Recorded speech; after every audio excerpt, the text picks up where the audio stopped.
Hey everyone, behind me you can see made some progress and the countertops are in. I'll show you how I did it. So I'm going to show you how we are going to get ready to pour these concrete counters. We got one done, got the island poured, still got the bracing on it to give it some extra strength, and hopefully take those off later today and get a sealer put on this. But main focus today is to get this concrete poured before it gets too cold. And so I'm going to show you how I went ahead and prepped all this. I'm going to have about 55 square feet or so to pour today. Again, I'm using the Concrete Countertop Solutions products. They're Liqui-Crete additive that you put in a sand topping mix, and I'm using their forms and form liners and all that.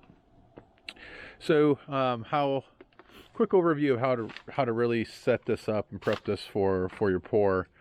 So the first thing we did was get the concrete cement board and screwed on. I used a 4x8 sheet. I went to a supply store and got a big 4x8 sheet, so I didn't have any seams in any of my tops. Went ahead and screwed that in with cement board screws. I'm doing a stone face, and so I need the countertop to overhang further because I need the countertop to overhang the stone. And so you have to account for that when you install your cement board. And so I'm installing my cement board 1.5 inches past the face of my stoneless cabinets. Then once you put the Concrete Countertop Solutions forms on, that adds another 1.5 inches. So that gets you around 3 inches. But then once you put these form liners in, you lose a little bit of depth. And so my overhang is going to be somewhere around 2 5/8, 2.5 or so once I get everything said and done. And that should be nice for when I put the stone on, which is around 2 inches. I'll still have 1 inch or so overhang on the countertop compared to the stone. So that's one thing to think about. The other thing is how this system works is you put these front faces on, and then once it's done, you just snap these off, and I'll show you that process later. But then you also have to run this back edge on this particular setup on this cabinet. I didn't have my back wall is a little bit away from this concrete block wall, so I didn't have anything to screw into. So I just set it down, and I used some silicone sealant to kind of stick it in place, and that seems to have worked fine. So just put that along the back, because that's what you're going to screed against. Then once you have all your forms on, again, I used number 10 1/2 inch to 5/8 inch, depending on what I could find, screws. You want to screw these forms in about every 10 inches, every foot or so. Now, I did the same thing for the top capstones as well. I'm going to pour them in place as well. I had thought about pouring those in a separate form and then putting them in place, but that's going to be a lot of concrete to try and move without cracking. And so we're just going to pour those in place as well. Now, once you have the forms on, then it's time to put this mesh in place. And the trick with the mesh is it's really, honestly, quite straightforward. You have to use these clips that are supplied. You want to put them about every 10 inches or so on square. Put another row in the middle of your grid, and so it's nicely supported, because you don't want this to sag when you pour your sand topping, your concrete mix in. So you want to roll out the mesh, fiberglass mesh, and it's 2 feet wide. But once you roll it out, it's going to want to curl back up because of the roll. And so once you roll it out and cut it, flip it over, and so it naturally wants to roll down. That way you don't have to worry about the fiberglass sticking up, accidentally curling while you're pouring and sticking up through your finish. That'll save you a lot of headache down the road. And then once you put the mesh in, clip it to all your clips, that's pretty much it for that. The only other thing to call out here is just if you have an opening like this. So this is an opening for a power burner. It's a little bit tricky because you need to know your cutout depth, but then you also need to know how far your finish is going to be. So I need a 19-inch cutout, but my cutout from the face of the cabinet is really only 17 because I'm going to have such a long overhang because of the stone. And so my 19 actually ends up being about right here, because once I'm done pouring, I'm going to use a grinder and I'm going to cut a little notch out on this countertop so that power burner can slide in place and sit where it needs to. And then to align this custom form, I just use a piece of painted boards here, or some primed boards. The distance from your cement board to the top should be 1 5/8 inches. So you can use that as a way to get close, or you can set a level across the back form to your front and just install the board to where it touches the bottom of your level, and that should be good as well. Then the other trick, if you don't want to see, so if you would take this form off, you would see the edge of your cement board here. If you don't want to see the edge of your cement board in your finished product, what you want to do is, like I did here, is cut the cement board back about 1/2 inch. That way when you pour, your countertop mix fills in that gap, and then when you would take this form off, you don't see a raw cement board edge there. You see your countertop finish. Now this edge will never be seen in my scenario, because this power burner is going to cover it all, but I went ahead and did it just to try to give it a nice finish. So something to keep in mind as well. Now notice at the top I'm not using the Z-mesh. It's a fairly small, again, cap. What I'm going to do is pour it about half full, and then I'm going to lay in some steel reinforcement and then finish the pour. So I'm going to use steel reinforcement for that, just because it's so small, and should be good enough. So overall, the prep is quite easy, as you can see. The last step that I did after putting in the mesh and getting everything set is then you need to put in your form liners if you're using them. Again, I'm using a straight edge form with the rock face form liners, and you just need to cut those.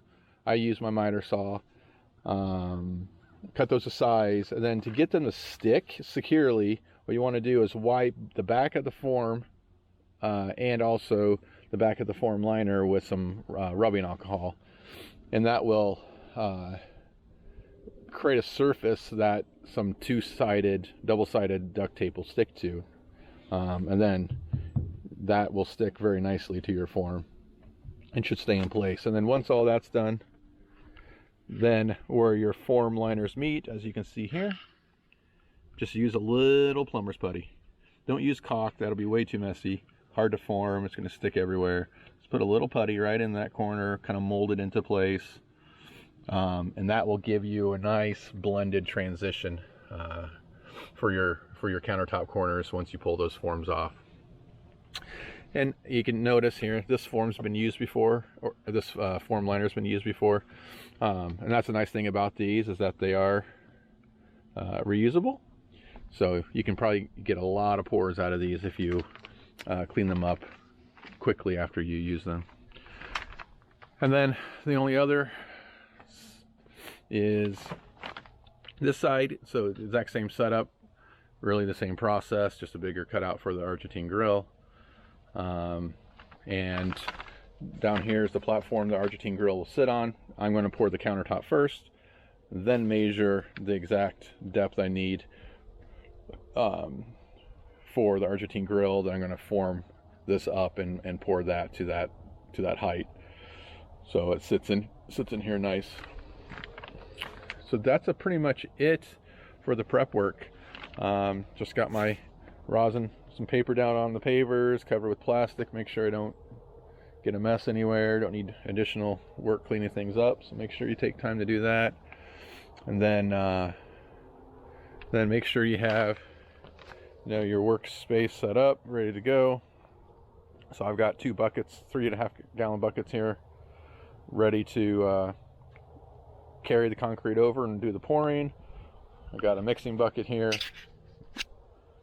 to do the mixing in. Got my power mixer ready to roll. I got my colorant pigment.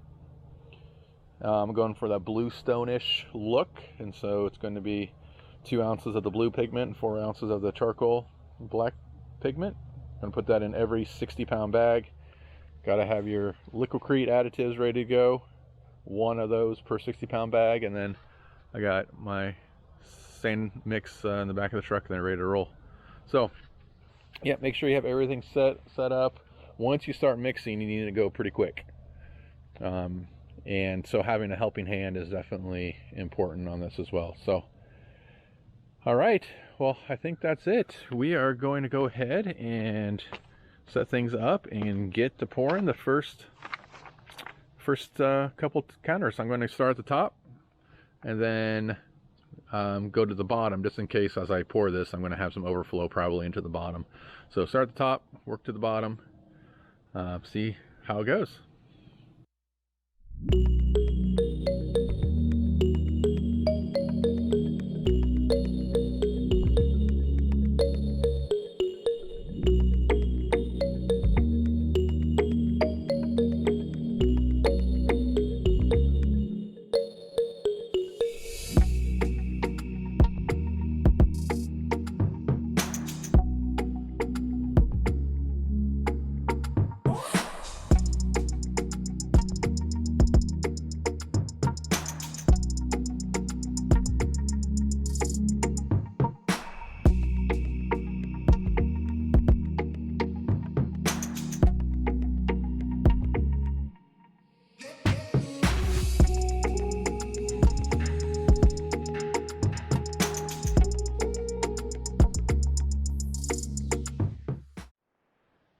Welcome back, everyone. Let's give you an update on these countertops. So we got everything poured, as you have seen, and since then I finished these countertops, and I must say I did a heck of a lot better finishing this counter versus that one.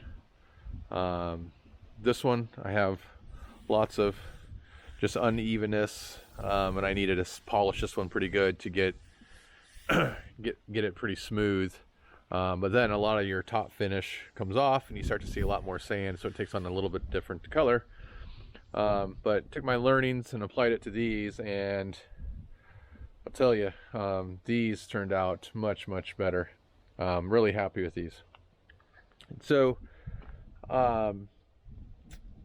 for the finishing, I just used 2 different tools. First one is this magnesium float, and you know, once you pour it, you're going to see some water come to the top, which is fine, and just leave that water there and let it evaporate. And once it evaporates off and it starts just to begin to firm up a little bit, that's when you want to use this float, and you just want to go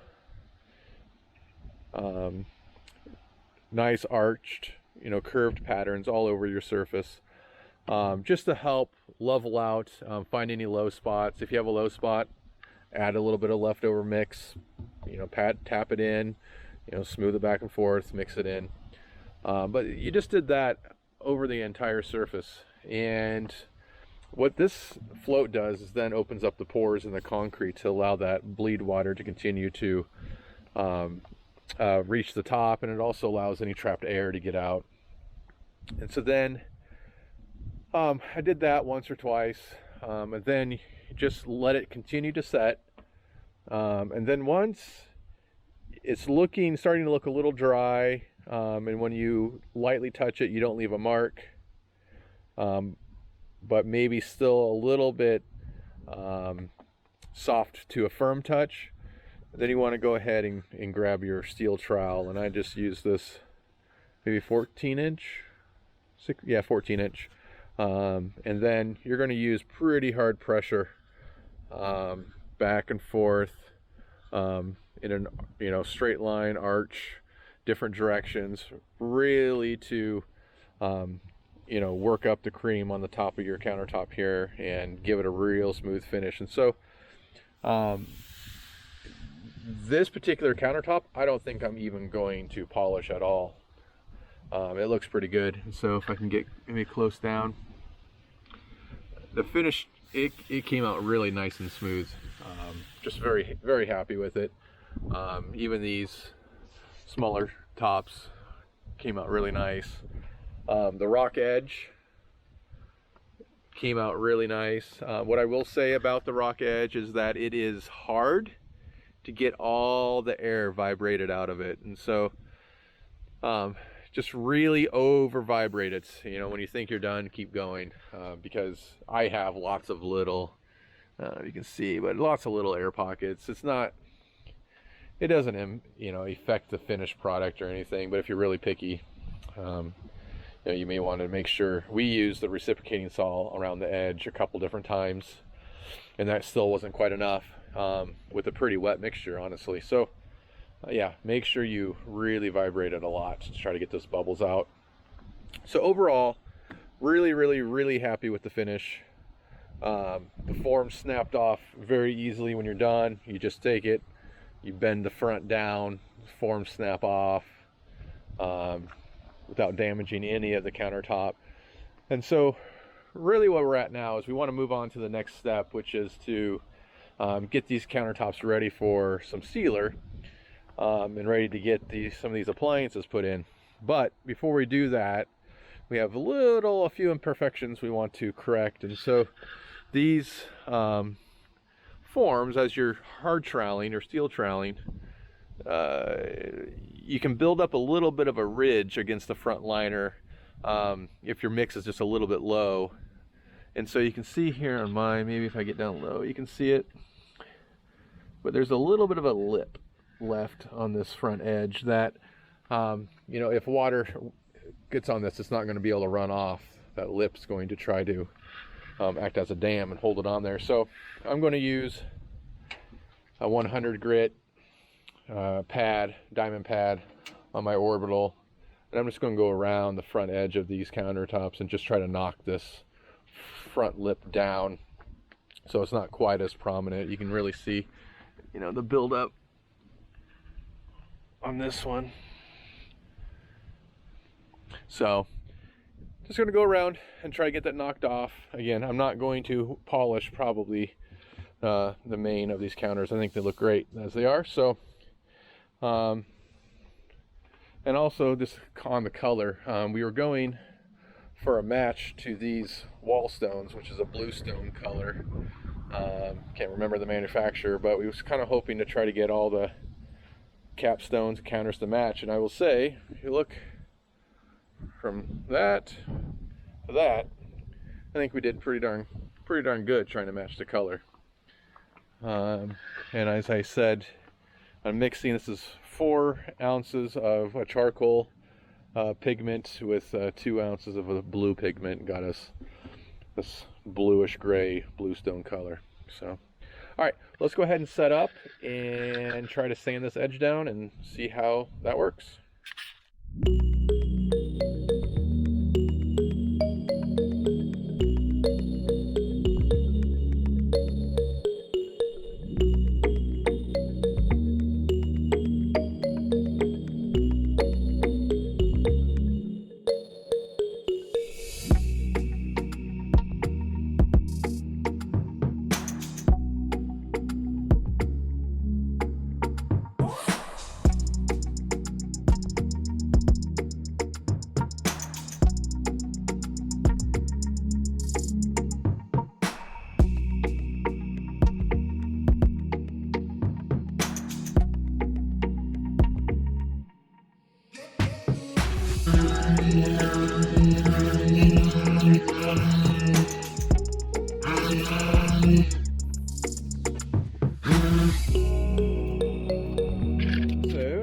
got sanding done. So all I used was a 100 grit dry diamond pad and followed it up with a 200 grit. And now, I don't know if you can tell, but the lip is pretty much gone. It is pretty smooth all the way down now. Especially on this end, there's quite a bit of a lip. Oh, that's gone. So those pads worked quite well for this purpose. You can see there's a little bit of a difference in the finish, obviously, from where it was troweled to where it was sanded down, but it's not going to be that noticeable. So next step is we're just going to get some water and a sponge and just clean all this off, get all the dust removed, and at that point this should be ready to get my power burner out, and we're going to go ahead and cut this countertop back so it slides into place, and at that point get it cleaned up and we're ready to seal. Let's get to it. Okay, so we're out here. We have our power burner we need to put in. Test fit opening looks good, but we have a slight modification we need to do to the countertop so that sits in there flush and how it should be. You'll see the power burner has this nice kind of overlap on the sides, so when you put it in, but that overlap hits your counter, and honestly doesn't look good because the open face rock profile here will sit here and it's going to be gaps and it's not going to look good. So what you want to do is have this be inset into the counter a little bit, about an inch, half inch or inch or so. So to get this cut out, what we need to do is put it in place, and we marked the edge of the power burner on both sides. And what we're going to do is just follow that line and cut a groove, and we're going to cut a little notch out of the countertop on both sides. And what that should allow us to do is, with that groove out, is slide the power burner all the way into position, and then the countertop should then kind of overlap this front bezel just a little bit, giving it a nice clean finished look. So that's the plan anyway. I got one shot to do this correctly, so fingers crossed. Let's see what happens.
So, after a little bit of trial and error, we got her in. Just went slowly, taking off a little bit by little bit. And really, at the end of the day, this is what you're looking for.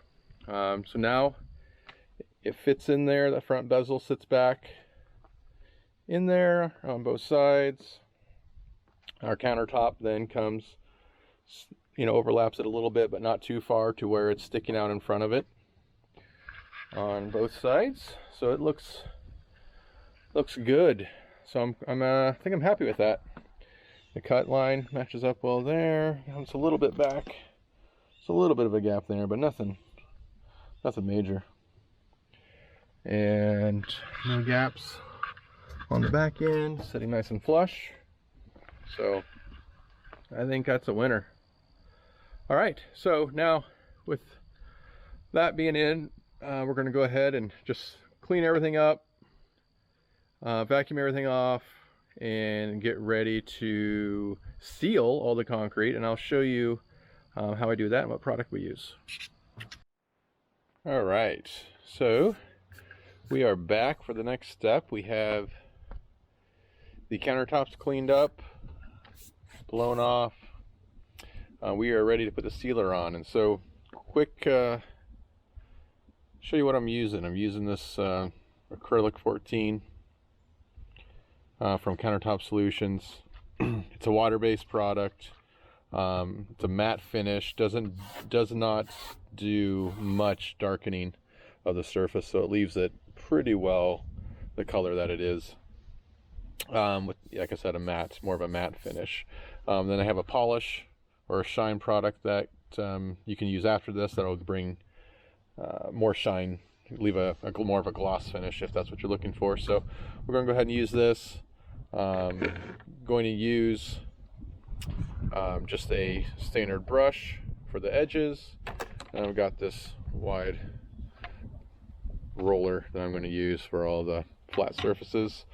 And then the only thing I've found on these, and so because my edges are not smooth, obviously with the rock face, these are a little bit more difficult. And what I've found, the easiest way to get these is just to get some on your brush and do your best, Bob Ross impression and dab into that, and that gets in all the nooks and crannies of your rock face there. So that's really all that's to it. You just let it air dry. You can do a coat every hour, so this is a very quick process. I'm going to do probably 4 coats on all of the countertops, and we'll see what it looks like.